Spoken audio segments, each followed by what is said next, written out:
ГСП онлайн. Городские новости сейчас. Кемеровская трагедия. Она всколыхнула страну, заставив всех нас оглянуться. В первую очередь на дверь. Дверь в месте массового скопления народа. Дверь эвакуации. В Ухте местом, где такие выходы должны работать до последнего посетителя и работника, является торговый центр «Ярмарка». Как обстоят дела в ТРЦ, который ширится год от года? Такой вопрос задали мы, журналисты и руководству центра.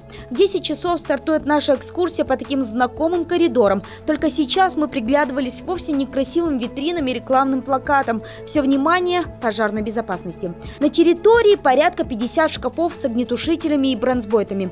Они рабочие. Достаточно открутить вентиль и начнется подача воды. За это отвечает автоматическая система насосов. Два насоса. Один основной, один резервный насос. Включается один насос. Если он по каким-либо причинам не выходит на необходимое давление, подключается второй насос. Сразу же установлена система оповещения. Сигнал об этом уходит на пункт охраны круглосуточный, на котором у нас сразу же происходит соответствующее действие, то есть проверка, по какой причине сработало, и сразу же оповещение тех, кому это необходимо. Отключить систему нельзя. Она напрямую связана с пожарной частью. Следуем дальше. Кинотеатр «Юбилейный». Если коротко, в каждом из 7 залов есть выход прямо на улицу. Во время нашей съемки они были открыты. Находятся двери под экраном с правой или левой стороны. Табличка над светится зеленым. На потолке так называемые сплинкеры – форсунки подачи воды. Срабатывают, если в помещении температура выше 56 градусов. Нам обещают все на автомате. Также в каждом зале своя индивидуальная система дымоудаления, пожаротушения и система датчиков дыма.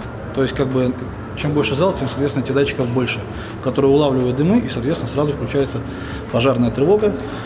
И, соответственно, если температура в зале повышается до 50 градусов, срабатывает система пожаротушения. В зале используются материалы исключительно, которые проходят по классификации КМ0, то есть как негорючие материалы. Это касается и ковролина, и акустической обработки, и в том числе кресел.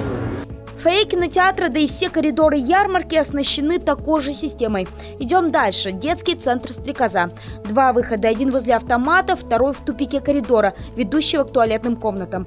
Этот выход идет в подсобное помещение. Влево дверь на улицу, вправо коридор с другой эвакуационной дверью. Гипермаркет «Магнит». 5 выходов по периметру торгового зала. Обычно они закрыты, но датчики дыма разблокируют магнитный замок. Если система вдруг даст сбой, стеклянную дверь можно выдавить.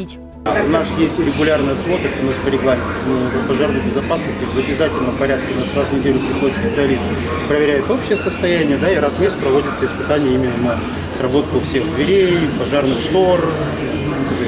Подытожим, при пожаре из «Магнита» и кинотеатра выбраться несложно. Правда, открыт вопрос кафе и боулингов на 2-м этаже. Пожарные выходы оттуда идут в подсобное помещение, где находится лестница, под которой выход на улицу. Правда, в подсобке пока сложно сориентироваться. Надеемся, в скорейшем времени там появятся указатели.